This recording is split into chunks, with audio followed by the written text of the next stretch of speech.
I appreciate that. Thank you.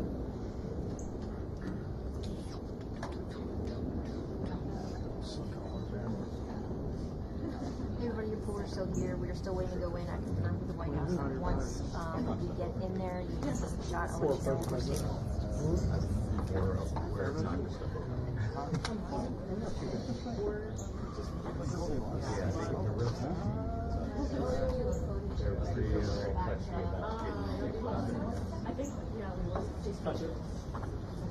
They don't like people touching that. They don't like people touching that.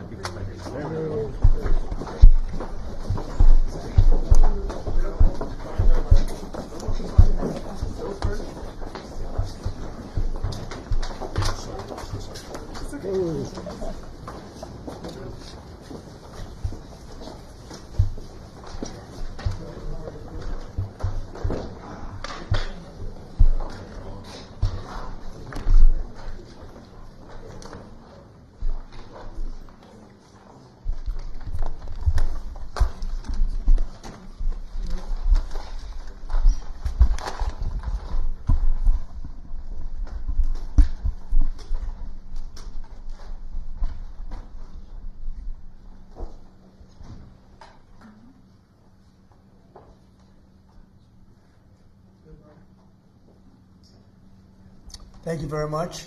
It's an honor to be with you today. We just celebrated Women's Day at the White House. It was fantastic, attended by a lot of great women, All women are great. So this is the beginning of Liberation Day in America. We're going to take back just some of the money that has been taken from us by people sitting behind this desk or another desk that's not quite as nice, but they have their choice of 7, as you know. And we're going to charge countries for doing business in our country and taking our jobs, taking our wealth, taking a lot of things that they've been taking over the years. They've taken so much out of our country, friend and foe, and frankly, friend has been oftentimes much worse than foe. And this is very modest. And what we're going to be doing is a 25% tariff on all cars that are not made in the United States. If they're made in the United States, there's absolutely no tariff. We start off with a 2.5% base, which is what we were at, and we go to 25%. And basically, as you know, and as you've been seeing, not reporting as accurately as it should be reported because it's a massive story. Business is coming back to the United States so that they don't have to pay tariffs. And I think also because of November 5th, the election, they're very happy. AI is coming back to levels that nobody's ever seen before. It's a new, sort of a new business, I guess, when you think about it. But it's plants are going up all over the United States, and many of them have already been started. We're getting early electricity taken care of. We're getting permits very quickly for them. And we're going to make their life very happy. They're coming in with tens of billions of dollars. Individual plants will cost 10, 15, even $20 billion. We're going to let them build electricity generating plants along with their plant. And they can't even believe it. And we're going to get them very quick permits, as I've done always. I did that in Louisiana with 2 LNG plants. I got them one permit in 1 day after waiting 14 years and the other one in 1 week after waiting for 12 years. But this is very exciting to me. This is the automobile industry, and this will continue to spur growth like you haven't seen. Before I was elected, we were losing all of our plants. They were being built in Mexico and Canada and other places. Now those plants largely have stopped, and they're moving them to our country. In Indiana, the great state of Indiana, I love Indiana. Honda is building one of the biggest plants anywhere, and they've just started. They wouldn't have done it without this. In all cases, they wouldn't have done it without what we're doing. So we'll effectively be charging a 25% tariff. But if you build your car in the United States, there is no tariff. And what that means is a lot of foreign car companies, a lot of companies are going to be in great shape because they've already built their plant. But their plants are underutilized, so they'll be able to expand them inexpensively and quickly.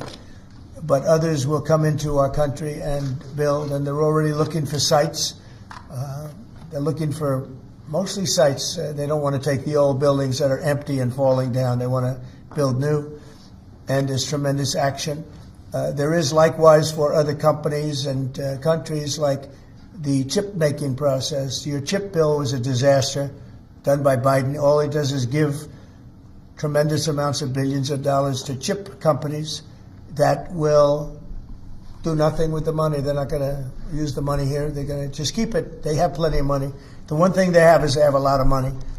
In our case, all we're doing is saying you can't come in unless you build here. And the largest chip company by far is manufacturer from Taiwan is building here, and it'll give us almost 40% of the chip market just with that. They're spending almost $200 billion in the United States to build a plant, and they've almost started. They'll be doing much of the work in Arizona. So we have a lot of exciting things, but to me, this is one of the most exciting. Now, outside of one specific day, and that's Liberation Day. That's the real Liberation Day of America, and that's going to be in April 2nd. And I look forward to it. We'll have a little news conference. We'll talk about it. But this is very exciting. So we're signing a executive order today that's going to lead to tremendous growth in the automobile industry. As you know, the electric mandate that we did allows you to buy a car now, electric or gasoline-powered or hybrid. You can buy any car you want. We had it so that within a short period of time you had to buy all electric, and the country could never provide the money necessary to build all of those power plants that you would need all over the country. As you know, in the Middle West, they built 8 power stations. That's like the size of this desk or smaller, and they ended up spending $9 billion on 8, and of the 8, 4 of them didn't work. And we're not doing that. So you can buy electric, or you can buy gasoline, or you can buy hybrid, or you can buy whatever you want to buy. And that's the way it should be. The market's going to determine that. And you're going to see prices going down, but it's going to go down specifically because they're going to buy what we're doing, incentivizing companies to, and even countries, but companies to come into America and build. And we're already setting records for new plants. I think the new plant number, the tally is just within a period of a few weeks. It's very large. I want to be accurate. It's very large. And I'd like to ask Will just to come and give some of the basics, and then I'll sign it, and it's off to the races. I think our automobile business will flourish like it's never flourished before. Yes, please, Will. Thank you, sir. As you stated, we've prepared for your attention a proclamation imposing a 25% tariff on foreign-made cars and light trucks. This is in addition to tariffs that are already in place on those goods. In addition to, as you said, spurring increased domestic manufacture of cars and trucks, we expect that these tariffs will result in over $100 billion of new annual revenue to the United States of America in tariff revenue. I think ultimately we could probably anywhere from $600 billion to $1 trillion will be taken in over the relatively short-term period, meaning a year from now, but starting right away. I think we'll go from 600 to $1 trillion within 2 years. And I think we'll be right from the beginning, we're going to be at a very high number, right from the beginning. And right from the beginning, you're going to have a lot of construction jobs, but you're also going to have a lot of automobile jobs. So this is very exciting, but it's also exciting because of what's happening with other aspects. We're going to be doing tariffs on pharmaceuticals in order to bring our pharmaceutical industry back. We don't make anything here in terms of drugs, medical drugs, different types of drugs that you need, medicines. It's in other countries, largely made in China, a lot of it made in Ireland. Ireland was very smart. We love Ireland. But we're going to have that. We're going to have lumber. We're going to free up some of our land. And you'll be able to meet a lot of other standards like fire cuts. If Los Angeles had fire cuts, which they didn't have, that's a gap of half a football field between areas. You wouldn't have had the fires. They would have been contained. But you have fire cuts. And by the way, you sell that wood for a lot of money, a lot of profit is made from that. But we're going to be doing lumber. We're freeing up our land so that we don't have to use outside sources of lumber. Energy, we're doing fantastically well at. You know, the energy prices have been coming down rapidly. as we increase supply, and we've already done that. We have Chris and Doug are doing a fantastic job in that. That's Department of Energy and Department of Interior. And they're working together hand in hand because Interior has the land and Energy has the ability to do the drilling and do what they have to do. Our coal areas are going to be opened up for clean, beautiful coal. Germany's opening up many coal plants now. You know, they tried the wind and it didn't work. They almost went out of business. They almost went bankrupt. They tried wind, which is a disaster because it's too expensive and it doesn't look good, kills all the birds, a lot of problems. But Germany is now building a lot of coal plants. China is building one a week. Think of that. And they're using coal, which is very powerful. Coal is a very powerful energy.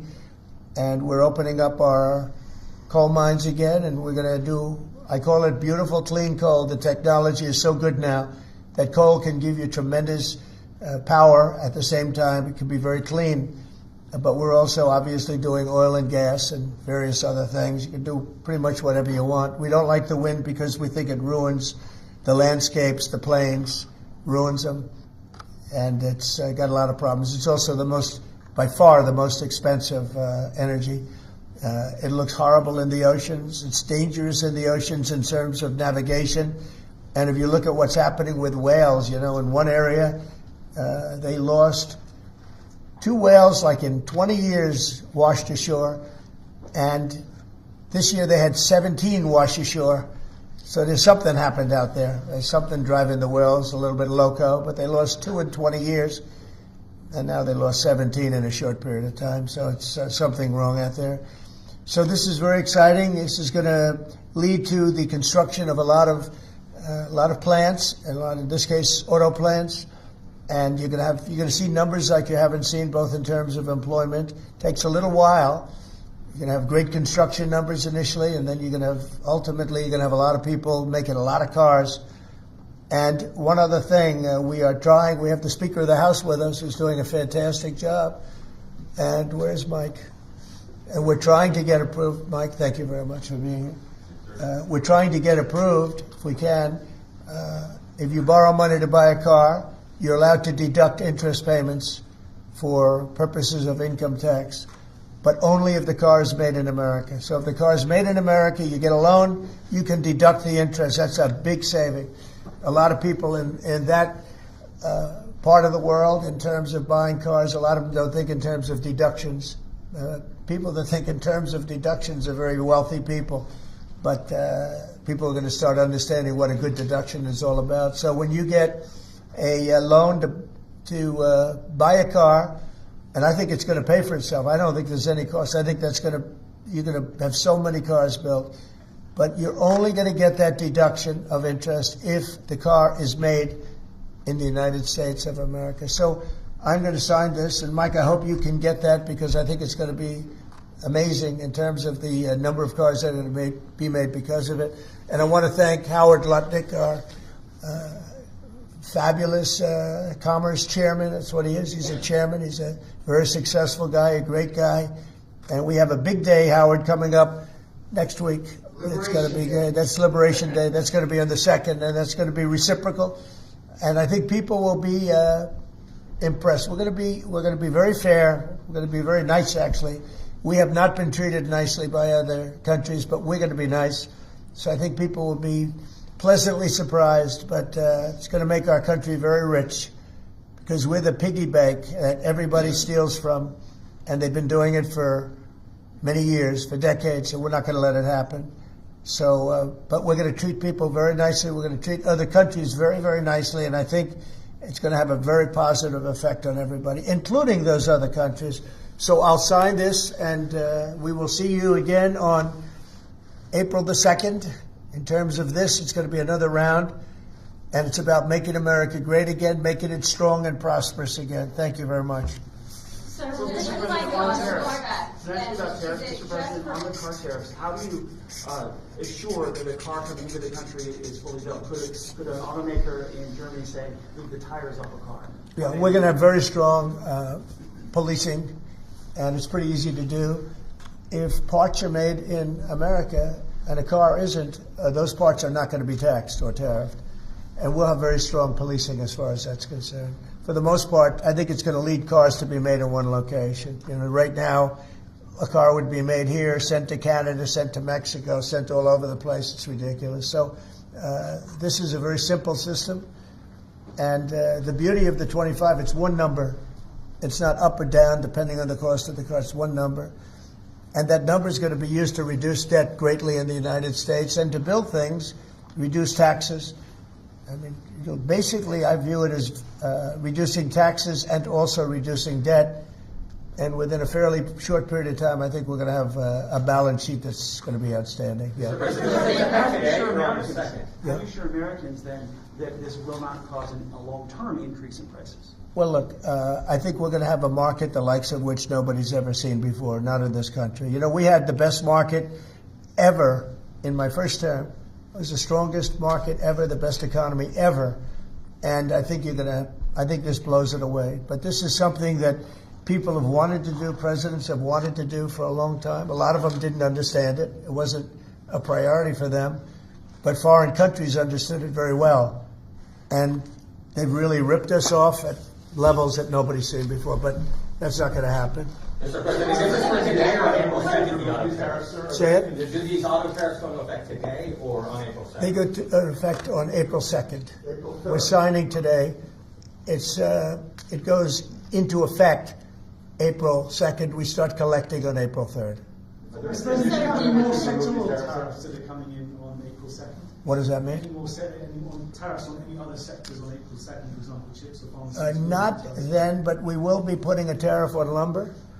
We, as you know, have a tariff already on steel and on aluminum of 25%, and we're taking in tremendous amounts of dollars. More importantly, our steel factories and aluminum factories are roaring. They're starting to roar. They're building new ones. I just heard from Nucor, which is a big company, a very big steel company, and they're building a massive plant for steel that they wouldn't build without this. So you're going to see things that are going to be actually amazing. And I think you already have. You know, we've had some news conferences where I can't have enough. They want to do news conferences where they announce they're going to spend $20, $30, $40 billion.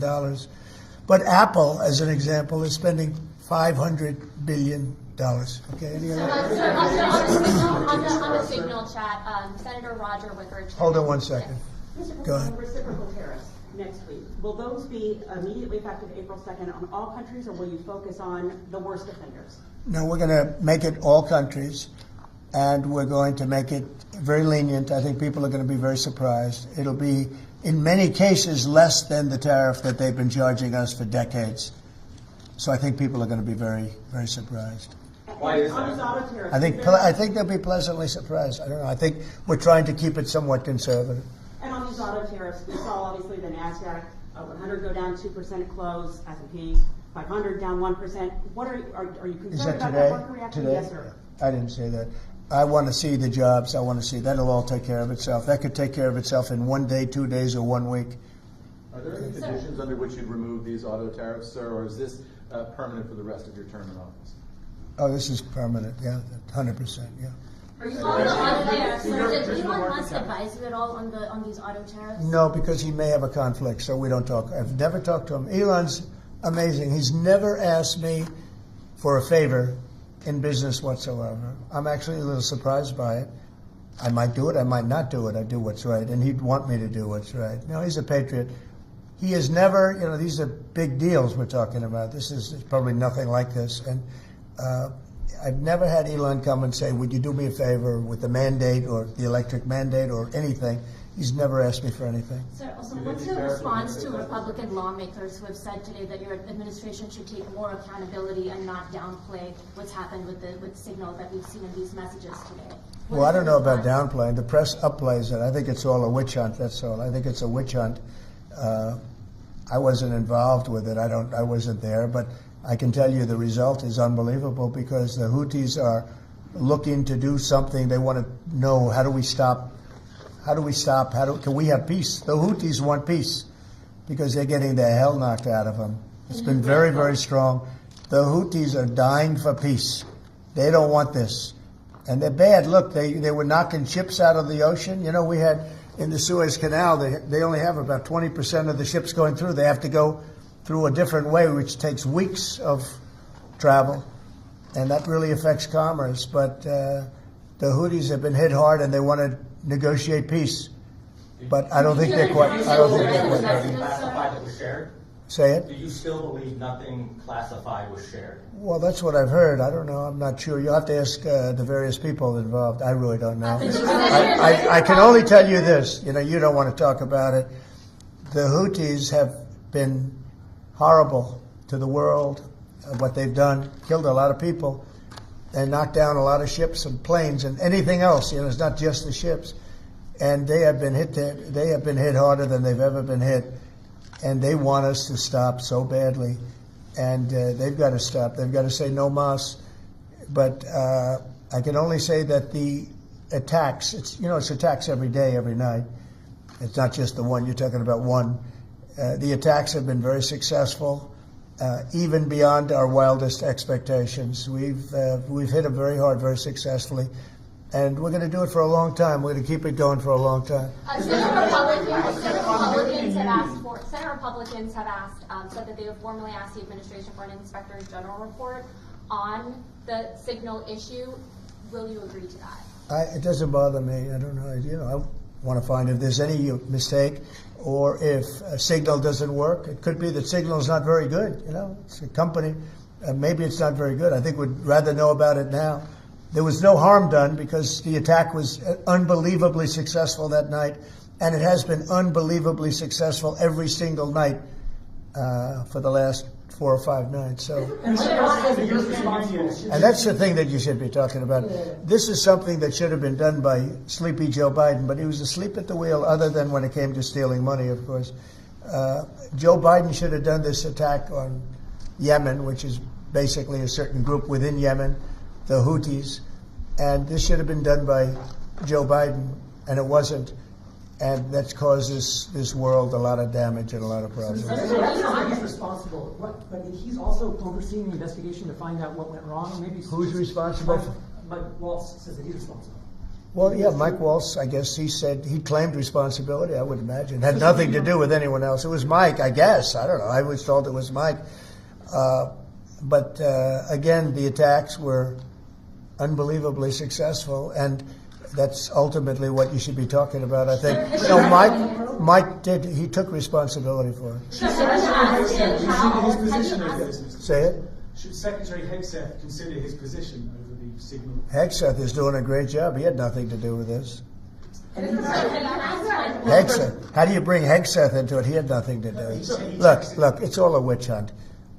Here we are talking about some of the greatest business deals ever made. The greatest companies in the world are moving into the United States, and you want to ask about whether or not Signal works. I don't know that Signal works. I think Signal could be defective, to be honest with you. And I think that's what we have to, because you use Signal and we use Signal and everybody uses Signal, but it could be a defective platform, and we're going to have to find that out. Have you been briefed about soldiers in Lithuania? Say it? Have you been briefed about the soldiers in Lithuania who are missing? No, I haven't. Have you spoken, sir, with the big 3 automakers about these tariffs? What was their reaction? I have. What was their reaction? It depends on whether or not they have factories here. I can tell you, if they have factories here, they're thrilled. If you don't have factories here, they're going to have to get going and build them, because otherwise they have to pay tariffs. Very simple. And most of those have pretty big factories here, like General Motors has big factories here. They're going to move their parts divisions back to the United States, because some of them were made in Canada and some of them were made in Mexico and other places. They'll be moving their parts division back to the United States in factories where they may be at 60% capacity, so they don't even really have to build too much of a factory. But, generally speaking, if they have factories here, plants here, where they make their cars and equipment, but they make their cars here, they are thrilled. Same thing with the steel industry. Steel industry is now paying a 25% tariff, as you know, I put it on last week, and the business is roaring in the United States. And we can't, because of military, we can't lose the steel industry. If I didn't put the initial tariffs on steel in my first term, you wouldn't be able to have a military, because we wouldn't have. Every steel company would be bankrupt in the United States, and every plant would be closed. But now they're booming. and putting this tariff on, this additional tariff for steel and aluminum, it's making them thrive, and it's already happened. Mr. President, I know on the deadline for the TikTok sale. Will you extend that deadline if you don't have a deal? Do you support or? Well, we will have a form of a deal. TikTok is very popular, very successful, very good. We're going to have a form of a deal, but if it's not finished, it's not a big deal. We'll just extend it. I have the right to have the deal and to extend it if I want. So we'll see whether or not we have a deal. We have a lot of interest in TikTok. Is there a way for a U.S. company to operate it and ByteDance to still have a share of the algorithm? Well, there are numerous ways you can buy TikTok, and we will find the one that's best for the country, for our country. I'm worried about our country more than anything else with respect to TikTok. And China is going to have to play a role in that, possibly, in the form of an approval, maybe. And I think they'll do that. Maybe I'll give them a little reduction in tariffs or something to get it done, you know, because every point in tariff is worth more money than TikTok, if you think. Every point. Tariff is a much bigger world, and TikTok is big. But every point in tariffs is worth more than TikTok. So in order to get China to do, maybe I'd give them a reduction in tariffs as an example. Sounds like something I'd do. Do you think these tariffs are going to be good for Tesla, sir? Good for who? Tesla, which makes it good. Well, he is a fantastic Tesla. Will tariffs be good? I think they may. It could be a net neutral, or they may be good. He has a big plant in Texas. He has a big plant in California. And anybody that has plants in the United States, it's going to be good for, in my opinion. Mr. President, the European You Union want to has return really education control to the states.